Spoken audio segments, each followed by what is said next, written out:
Hey, Ralph, how's it going? Doing great, Yvonne. How about you? I'm doing great. And boy, we always say this. We love all of our guests equally, but there's something special about this one. There really is. I love the topic and I love our guest. I mean, she's so passionate about this particular subject matter, and it shows from moment one. And she's such a strong individual who really believes in what she's been doing in the industry. Just love it. Really is. I think our folks are going to love this episode. So we've got Mollie Kallen joining us today, and she is with the IMA group, and we are going to talk about the role of a case manager. So let's go talk to Mollie. Let's do it. Well, hello there, Raphael, birthday boy. How are you? I'm doing great, Yvonne. How about you? I'm doing good. And hello, Mollie. How are you doing today? Hello, and happy belated birthday to Raphael.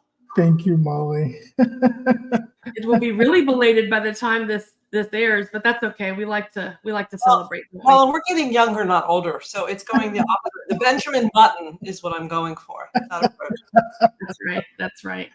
Well, listen, glad to have you back, Mollie. This is not your first time on our podcast, so thank you so much for coming back. And I want to open up our conversation with a little question just to kind of get the juices flowing. So I want to know, what is the last professional sporting event you attended?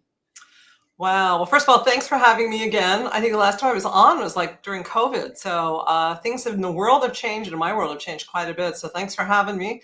The last sporting event, well, Raphael will know the answer to that one. So I'm a big Florida Panthers fan, and unfortunately, Raphael is a Tampa Lightning fan, and those two don't go together. So am I.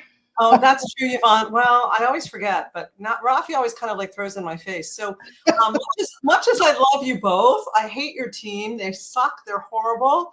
As well, you should. No, they're not horrible. You hate us because we beat you guys all the time. Was that politically correct? But we've already secured our, and look, I'm always ready.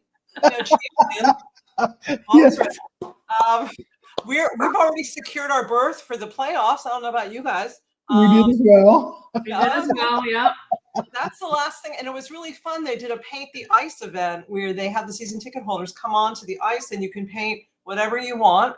It's really fun. So we did that last week. And so I was the first one on the ice, painted right in the crease, right in front of the goal. And so that was a lot of fun. But yeah, it was hockey. I'm a big hockey fan. We have like first row seats on the ice. And I'm very non-violent in my real life, but when it comes to hockey, the more violence, the better. Oh my God. I was going to go there, Mollie. You really are. You are their number one fan. I have seen you inside the locker room with mascot, with players. I mean, you are in it. You are in it for sure. Oh, yeah. And, when you go to a hockey event, I always have to warn people, especially customers, when I go with them. It's like, okay, you know me in this way, but that's a total different Mollie when you go to a hockey event. Oh, how funny. How funny. Okay, well, that's a really good answer. Thank you. Yeah. Very colorful. And Ralph, I think I know what you're going to say, but I just love that. I really do. We got to use that teeth flying.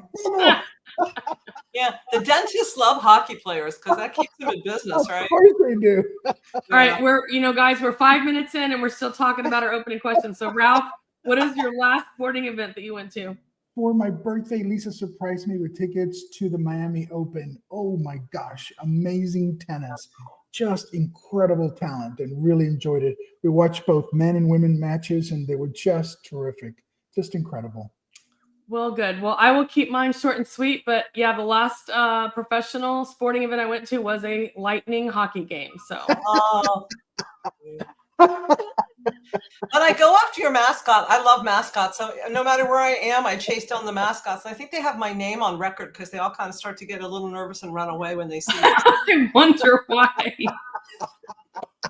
Do they cover up their mouth with their teeth? Even the mascot. Even my son is like, Mom, can you stop doing that? It's really annoying. I'm like, sorry. Okay. I love it. Well, listeners, thanks. Hopefully you're getting a good chuckle out of this, but we really are going to talk about workers' comp today, I promise. And Mollie is a good friend. We've known her for a long while in this industry. And Mollie is going to educate us on what the role of a case manager is in workers' compensation. We always talk about all these different stakeholder roles. And, Mollie, imagine for somebody that's new in the industry. I remember when I was doing the industry, I just was almost overwhelmed by trying to keep up with all the different people, what they do, and why it's important. So this is what we want to focus on today, the role of a case manager, which is what you have been doing for a good number of years in this industry, right? So tell us a little bit. Tell us a little bit about your background. Yeah, for sure. So I always tell people that you don't get into workers' comp on purpose. It's not like you graduate high school and go, I'm going to go into workers' comp. You usually get in through some kind of back door.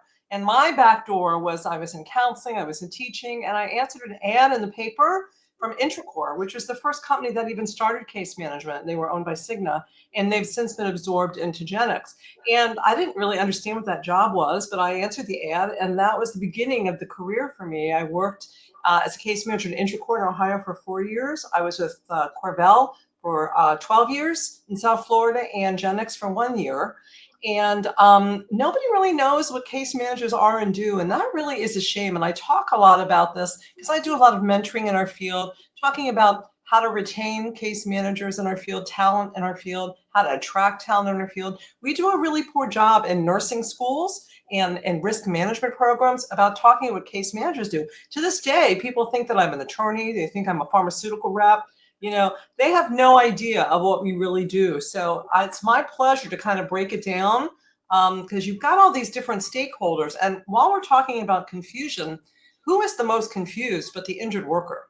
When an injured worker, when an injury happens, they have no clue what a risk manager does, what an adjuster does, what a case manager does. And really, not that many people sit down with them and explain to them who the different stakeholders are. Who do you go to for what? So I know as a case manager, that's something that we do at the first visit, is sit down and educate that injured worker. Because when you have an injured worker that's not educated and not empowered, what happens? They get disenfranchised, they get lawyered up, they get psych, they get pain management and medications, and it just rolls from there. Well, and they also are afraid. They're fearful because of what's going on. And as you said, they don't understand the process. And so there's a lot to kind of soak in when you get injured. And I can't even imagine how overwhelming it must be. They're at a very vulnerable time. Not only they are, and especially if it's catastrophic, it's a whole different level, guys, right? But even if it's just a slip and fall and a bad, there's so many questions and concerns, and then there's cultural issues, there's language issues, not understanding medical. I mean, there's so much medical leads that people don't understand. And the doctors spend all of 30 seconds, most of them, in the room. So, part of what we do as a case manager is review with the injured worker after the appointment what's going on. So I'll backtrack. What a case manager does, if you have to boil case manager down to one word, that one word is communication. So when you think of like a wheel and the spokes of the wheel, and you've got the injured worker in the center, and you've got the doctor, you've got the risk manager, adjuster, attorneys, whatever, nobody on that outside of that wheel is communicating. The right hand doesn't know what the left hand's doing. It happens. And when you have a catastrophic case, you've got multiple providers who still don't communicate at all. And a doctor might read a therapy note. He maybe spends 10 seconds on it, and maybe he'll read another doctor note, but there's really no understanding of what's going on, medications, treatment, comorbidities, all that kind of stuff. And we are that unifying force as a case manager, making sure that all those stakeholders and the injured worker understand what's going on, that a file is moving in a positive direction, and that everybody's communicating. So we're kind of like that middle coordinator of everything. We coordinate MRIs, PT, doctor's appointments, testing, durable medical equipment. We go to the hospitals if it's a catastrophic case. So we do a lot of different kinds of things, but the main thing that we do is the communication aspect between all the parties. And our job is to help facilitate that injured worker to return to work healthy, stay at work healthy, and help them through that whole process and educate them. That is a lot. That sounds like a very important role. Yeah. So Mollie, how does a case manager get involved in a claim. Talk us through how that happens. Yeah, and there's different types of case management too, guys. There's telephonic case management, where you're coordinating and doing all that stuff purely by phone, and that's for less serious cases. But when you go on site, it's called field case management. That's when there's catastrophic cases or there's complicated cases. That's really important. Where we're in the office with the injured worker. We're the eyes and the ears. We see what's going on. We see how they walk in and they walk out. So there's vocational case management where you help injured workers find alternative employment. So there's different types of case management. Task assignments, where you go 1 or 2 times and do a task and then close the file. And then you have the arc of a case. Sometimes you're on it from the very beginning until that person goes back to work. So how we get on a case varies. It varies as to the employer. Sometimes we get on from the risk manager of the employer. They will have a set, and I have these great red flags, happy to share with the audience if you want me to, when a good time is to refer a case to case management. And whether it's the risk manager or the adjuster or the supervisor of the adjuster or the head of safety, that's how we usually get on a case. Sometimes it happens from an attorney, not as often. Sometimes it happens from a broker, not as often. So it's mainly the employer, risk manager, or the adjuster, either that's a catastrophic case or that injured worker has had multiple cases before, or they have a lot of pre-existing issues, comorbidities, or they've missed a lot of work. Those are kind of some red flags. Or if it's like a shoulder and then it turns into the other shoulder, or the knee and it's the other knee. There's lots of different red flags. I can go into it with you, but that's how we usually get pulled onto a case. And we're licensed by the state. It's a national licensure as well. And so we are there as an advocate for the injured worker. So we have boundaries that we have to maintain. And there's things that we can and can't do, and I'll be happy to kind of get into those with you as well too. So just kind of want to continue to build on the groundwork. Thank you. So the biggest thing that a case manager does is help with communication between all the parties, help make sure that the injured worker understands what's happening and that they are aware of everything going on with their case.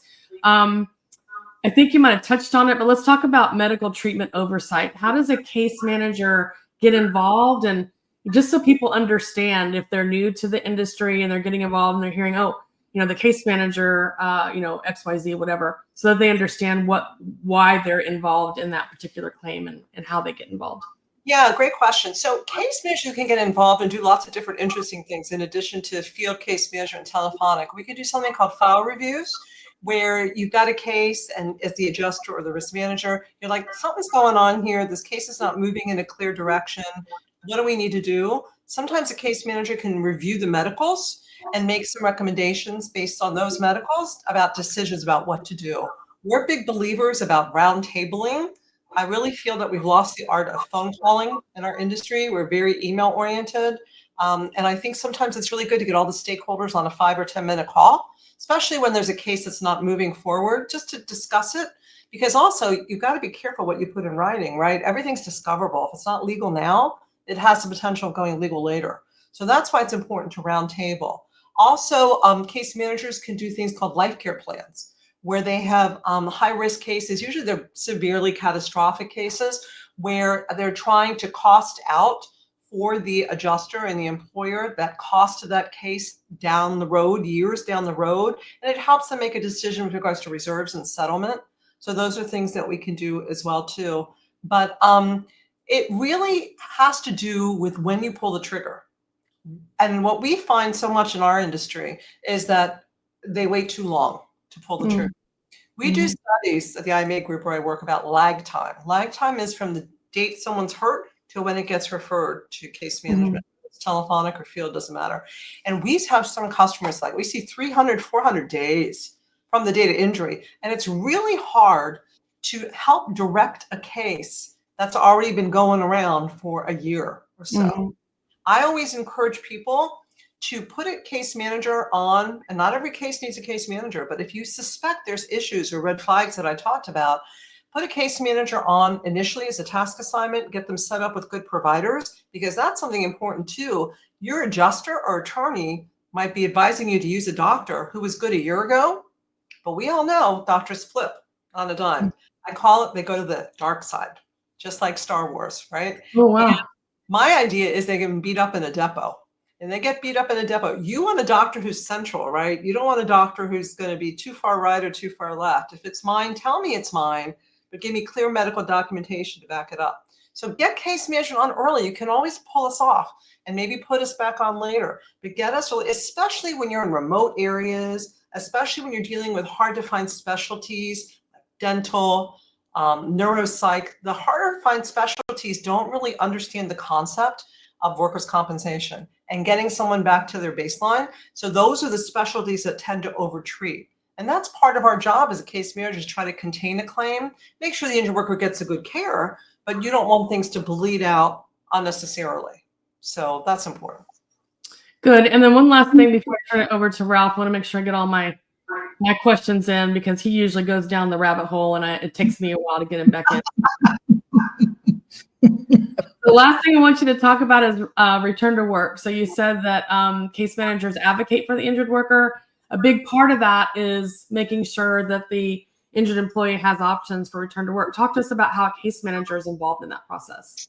Yeah, so as I mentioned, there's vocational case management. Those are case managers that, have an expertise. And that actually was my start in the industry, was vocational. You guys remember back in the day, we used to get the Sunday paper. That was the paper that had all the job openings, right? And you would go through it and you would contact all the employers and stuff. Now with vocational case management, it's much easier because, everything is online. What a vocational case manager does is take where the injured worker is, their final restrictions. And if those final restrictions preclude them from going back to work in any way, shape, or form, then we try to find alternate work. We do resumes, we do testing, transferable skills analysis, help them with application process, interview process, all to get them back to work. So that's part of what we do. But as a medical case manager, we're always thinking about return to work. So they need to be talking to the doctor from the very beginning. And I'm a big proponent of having really good job descriptions, right? A lot of companies have job descriptions, but they weren't updated since 1985. And they don't have physical components in them. They don't say lifting, pushing, pulling. So it's so important that employers have updated job descriptions and that they keep them updated. And that if they have a case manager on the file, they give that to us in the beginning, because as a case manager, I would review it with the injured worker and the doctor so we're all on the same page. Because so many times an injured worker sits across from a doctor and says, I lift 200 pounds, when they don't. But the doctor is just not going to know that. They have nothing else to go by. So they're going to believe that injured worker. And keeping the doctor to stay in their lanes is really difficult. Doctors want to get involved in what they can and can't do at work. No. Their job is to tell us from a physical component what they can and can't do physically, how much they can lift, how much they can push, how much they can pull. And then it's up to the employer as to whether they accommodate it. There's fabulous programs out there. Deb, Livingston, you all know her. She and I are close friends with Reemployability. That's nonprofits that will help employers that do not have light duty components for return to work. And it allows the injured worker to work in a nonprofit and be doing something within the restrictions. So they're not just sitting at home and doing nothing until they can go back to some type of work.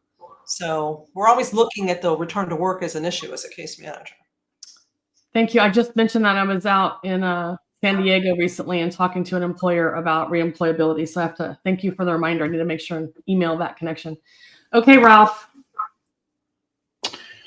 Okay, Molly. I love nurse case management. I've been practiced on both the plaintiff and the defense side.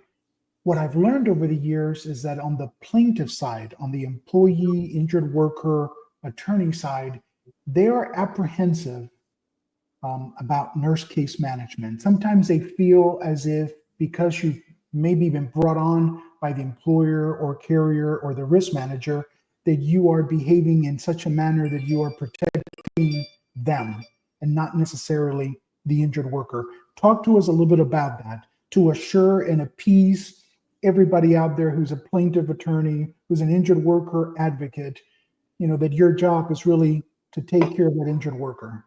Yeah, good question. So that goes to the concept I started talking about boundaries. It is very important for case managers to maintain boundaries. What do I mean by that?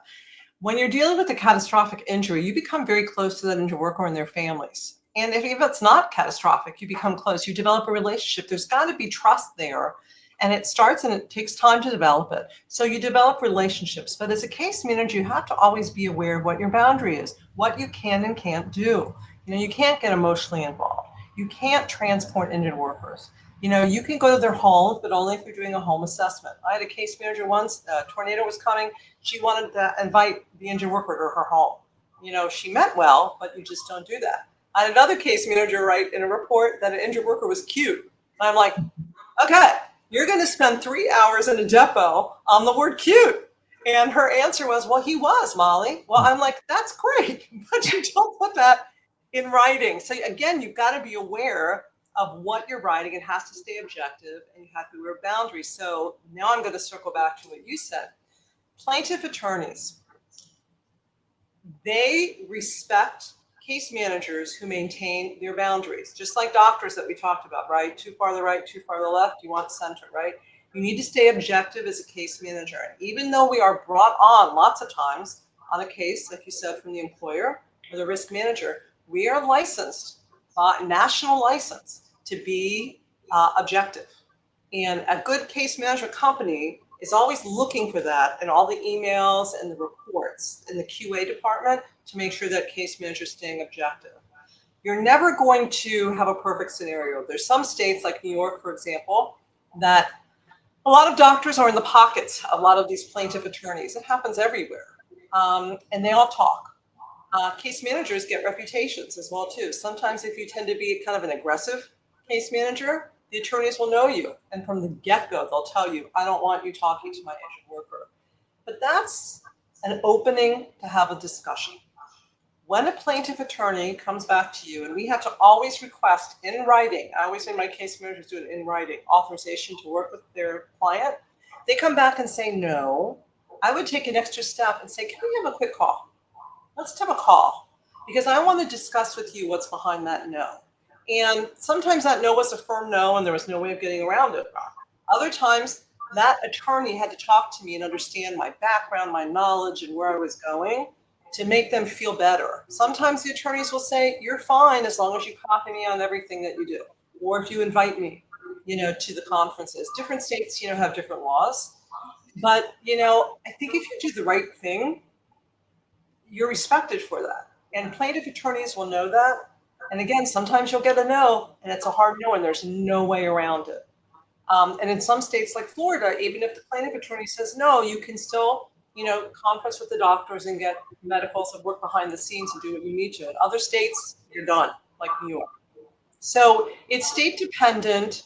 It's dependent on your relationship with that attorney. If you've been doing case management long enough in an area, you get to know the plaintiff attorneys just as well as you get to know defense attorneys. So I find that the more seasoned case managers usually get approval than the less seasoned case managers. So to answer your question, sometimes there's a way around it. Sometimes it's a matter of really talking to that plaintiff attorney and explaining to them what your role is, explaining to them your background, explaining to them what your goal is on this case. Because ultimately, really, the goal is that that injured worker gets better and goes back to work successfully. And if that's a good plaintiff attorney, which is a big thing, that's what their goal is as well, too.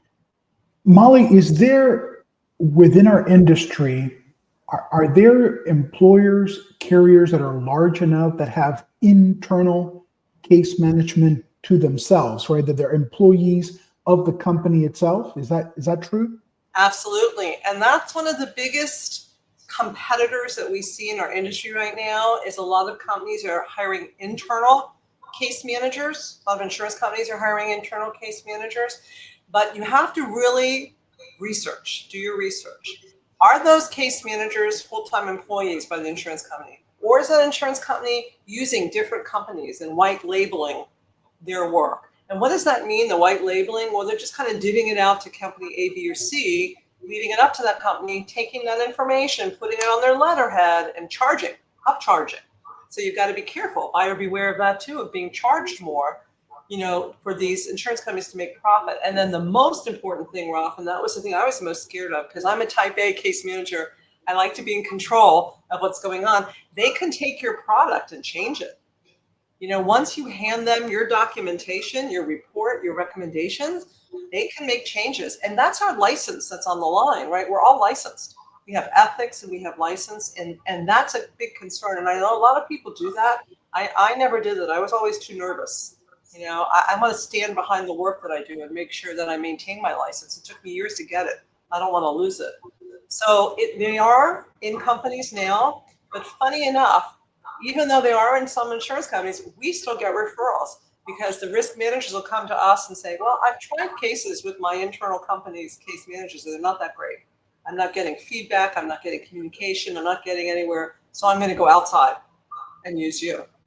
So it's an interesting dynamic, but it definitely is something that's happening in our industry.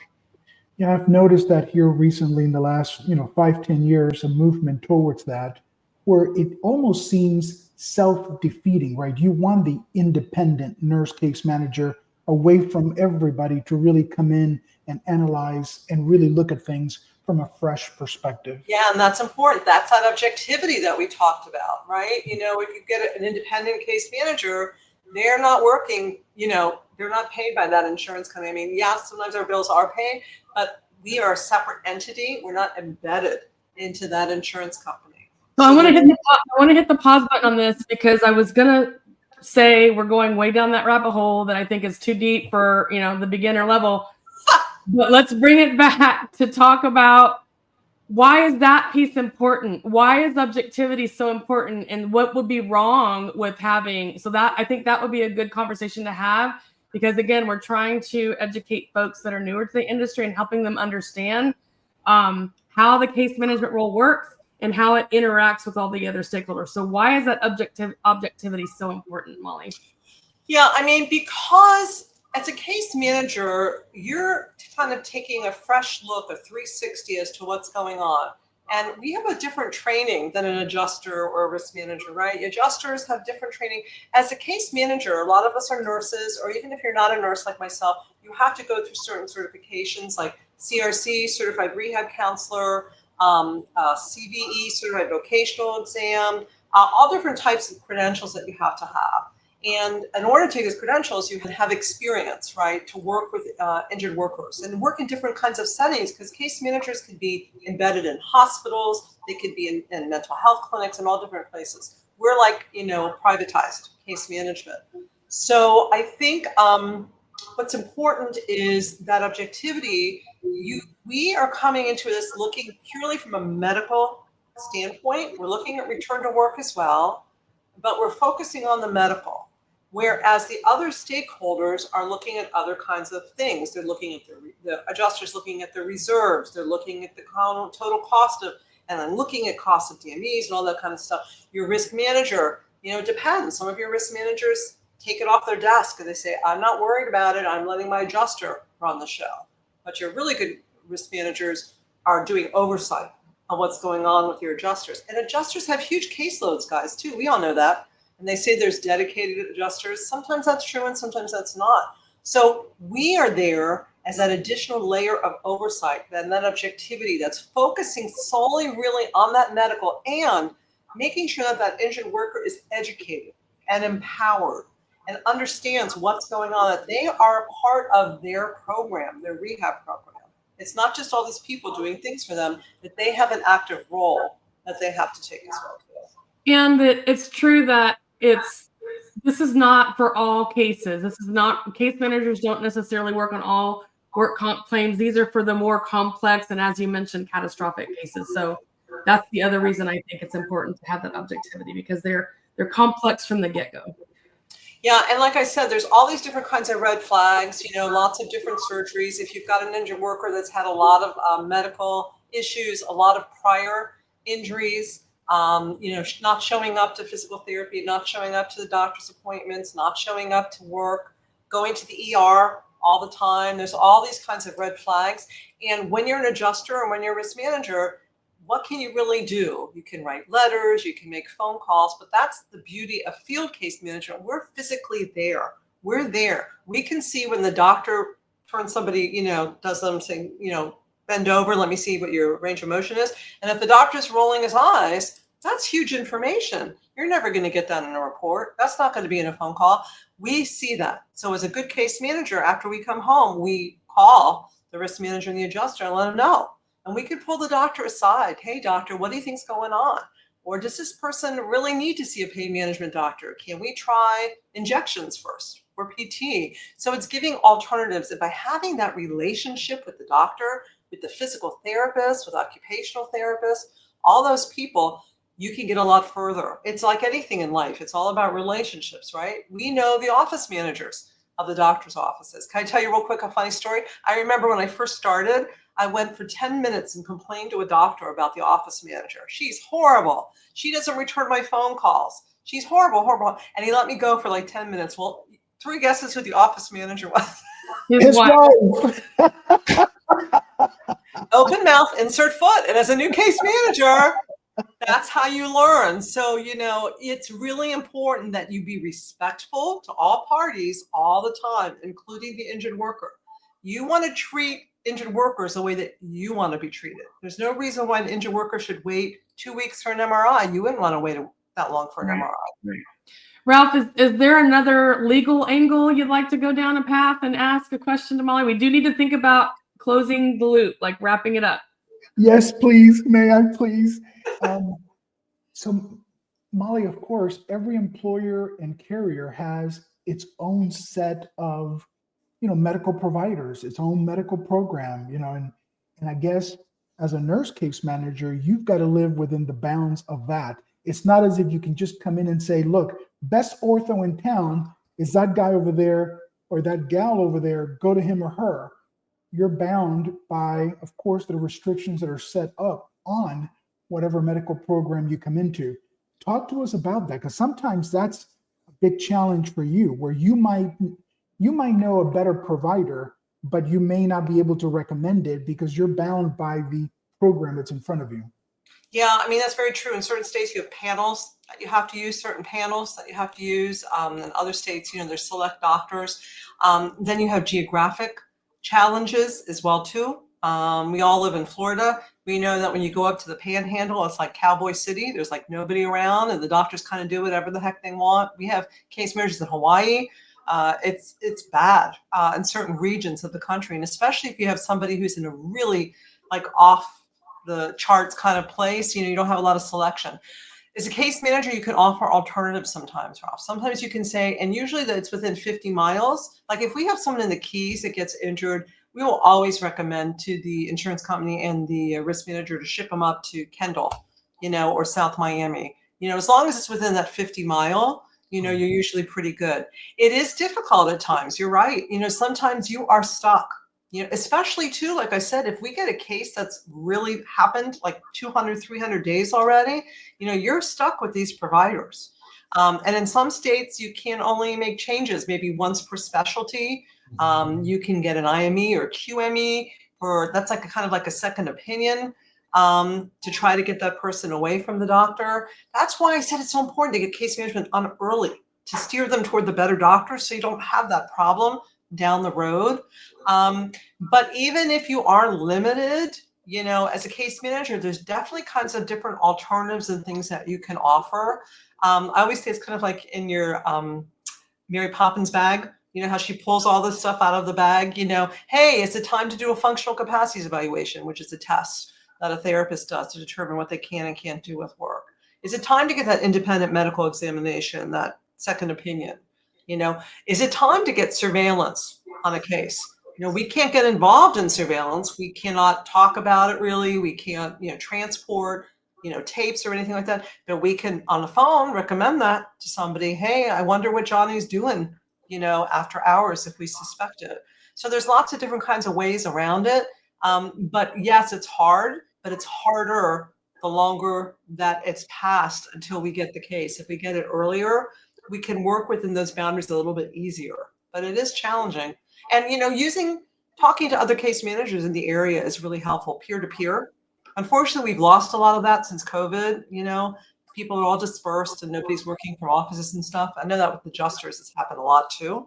But with case managers, calling up other case managers, we have people who reach out to us in our office and say, hey, we're some good doctors and we can send a blast to our case managers in the area, and they can let us know. But it does get tough sometimes. But sometimes there's little tricks that you can do to kind of help steer the case back on track, and make recommendations. Thank you. Always helpful, Molly. Thank you so much. Absolutely. Was that it, Ralph? You have no more questions? Well, you're going to yell at me. You're going to scream at me. You're going to tell me I go on and on and on. Yeah, I could talk to Molly for hours about this because, Molly, you said it already. It's so important to get it right, to get the case started right? So most of us thought, oh, only on catastrophic cases. I was wrong. I need them on every case. I want the best care. I want that injured worker to have the best care possible so that it becomes easy, the process is smooth, everybody's happy and content with the end result. And I've learned that that's where case management can help, even on the smallest cases. Yeah. Well, and but I will disagree with you. I don't think every case needs a case manager, right? If you've got a really compliant injured worker who has a minor kind of injury, like an abrasion or something like that, and they're compliant, they're going to the doctor, they're going to PT, they're at work, they're doing well, you don't really need a case manager. But if it's complicated, like I said, they have comorbidities, other kinds of red flags, don't wait. Go with your gut, like I always tell people in life. When it's complicated, I always say a person's personality doesn't change as a worker. And when they become a patient, a bad worker is going to be a bad patient. Well, and the other thing that we've talked about, you were on a webinar with me recently, Molly. It's that we see in the simplest of claims sometimes a simple claim can get really complicated because of delayed recovery for lots of different reasons, and that's also a reason. It's one of the red flags when you see things are getting delayed for unnecessary reasons. It's really good to bring in a case manager to help understand what's going on, because that communication, that usually it's about communication. There's some breakdown in communication. The case manager is really critical to getting that case going on the right track. Yeah, and people will hire an attorney for the simplest of reasons. My adjuster's not calling me back. Nobody cares about me at work. I don't ever hear from my supervisor. It took them 2 weeks to schedule my MRI or my PT. Things that could be avoided, right? Yeah. But adjusters and risk managers have busy desks and busy lives, and it's hard. Sometimes they lose track. Our job is to make sure nothing falls through the cracks. And if they're not showing up to PT, then why are they not showing up? And move that doctor's appointment up and from 4 weeks to 2 weeks, or have a doctor conference one-on-one with the case manager and really find out what's going on. Why is that injured worker not showing up? If they're feeling okay and they're not showing up, then it's time for MMI, maximum medical improvement. Well, and that's the other thing that I think is a good point to press on is that the case manager that's their role to do that communication piece, pick up the phone and connect the dots and that kind of stuff. But we keep saying this over and over, Ralph, in almost every conversation. One of the biggest reasons things fall apart in workers' comp is because of the lack of communication. It's really okay for the different stakeholders to speak to one another. It really is okay. Yes. And they should do that. And they should. And they shouldn't. It should be proactive, not reactive. They should be the more you communicate, like you said earlier, pick up the phone, make the phone call, make the connection, and things will be better. We promise. That's so true. Make the connection at the beginning. Don't wait for the Don't wait. Hi, injured worker. How are you doing? How is this going? How's PT going for you? I'm checking in with you just to see how you are. It's hard, and I understand to do that. You have to make time. Some employers send cards, some send flowers. Little goes a long way. People just want to feel important and empowered and really heard. And doesn't everybody want to feel that way in their lives? You want to make sure that people understand you and what you're going through.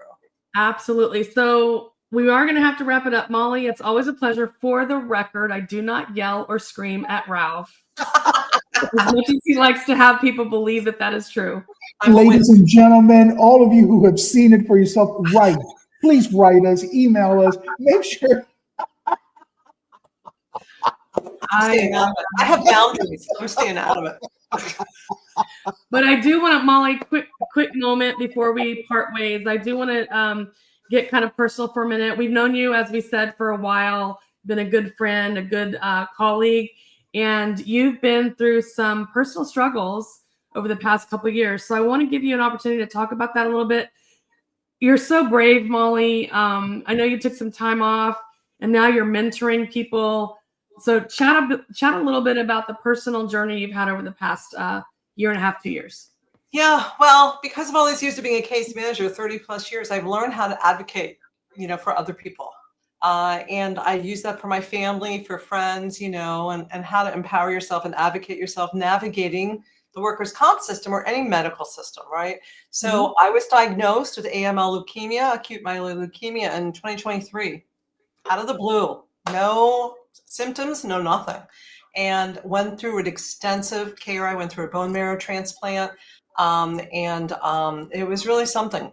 Rounds of chemo, and nothing makes you appreciate people who are going through stuff until you become one of them. So what I've decided to do is like my passion project now, in addition to my still working with IMA Group and doing work for case management, is I've started Cancer Coach Connection, cancercoachconnection.com.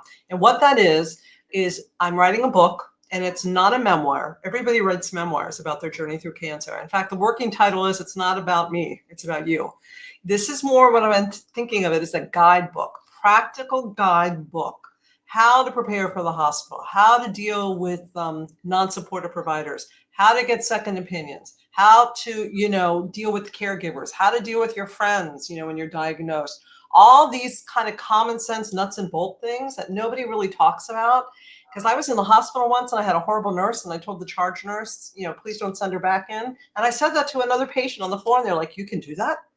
See, people don't know, because I've been an advocate for many, many years. So I know what you can do. And you've got to do it respectfully. But it's building relationships and learning what to do and what not to do. But I'm doing coaching one-on-one. I'm doing speaking about it. I'm on podcasts. I'm doing mentoring that you mentioned to help people, guide them through this horrible journey. And not just the people that are going through it, but the caregivers as well, because they're just as important. And how to empower yourself, how to advocate for yourself, and how to step through as a survivor to a thriver. That's what I'm doing now. That is so amazing. It really is. Thank you so much for doing that. And who bet? I mean, we were worried about you, and we kept in touch while you were out. You took some time off, which I'm glad that you did to get yourself well. But what a great asset, Mollie, for you to be able to write these things from your perspective. And I'm sure you're going to help so many people. Thank you. I'm doing great. Everything is completely gone. I'm in total remission. I'm very thankful. And, it recalibrates your life, guys. You realize what's important and what's not when you're hit with an injury, or a condition, a medical condition like this. And it teaches you how to be empathic to everybody. But more and more is grateful. I am grateful every day at night before I go to bed. I list everything I'm grateful for and everybody I'm grateful for. And I'm on a medication that costs $19,000 a month. Right? Oh my goodness. And I was in a waiting room. It was almost like name that tune. Somebody said, no, mine's $42,000. Somebody else said, mine's $35,000.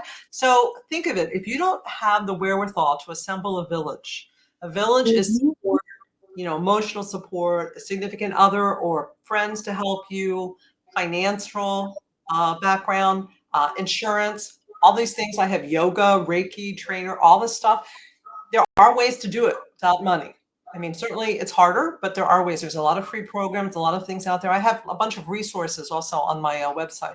But I'm so grateful that I have that ability to make use of trials and medications and things like that a lot of people don't. And medicine is changing by the moment. It's unbelievable. The changes just in leukemia alone, and all different types of cancers, yes, but I can speak to leukemia. The protocols just from like a year ago or 2 years ago are so different. Eventually, they'll be able to do bone marrow transplants totally outpatient. I had to be inpatient for like 6 weeks and away from home for 3 months after. So it really is, to me, my passion project, because I don't think there's anything. I did research. There's nothing out there that goes from nuts to bolts with people about what to do specifically and how to prepare. So yeah, I'm hopeful that word's getting out there and that I'll be doing more and more of it. But thank you guys. You've been very supportive, both personally and professionally. Well, we will make sure and drop that link into our show notes so people can check it out and learn about it. Ralph, any parting words for Mollie?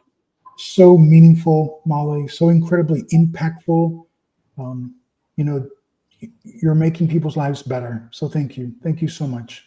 Oh, Love you. thank you too, sweetie. I appreciate it. And both of you do things on a day in basis for our industry and for new people, and carrying on our legacy. And that to me is important too. What are we leaving behind? And how are we mentoring and lifting people up for the next generation? Very important. Got it. Absolutely. Well, thank you so much for coming back. We love you, and we can't wait to see you at an event soon. You got it. Thank you guys for having me on. Okay, Thank until later. Hasta luego. Hasta luego.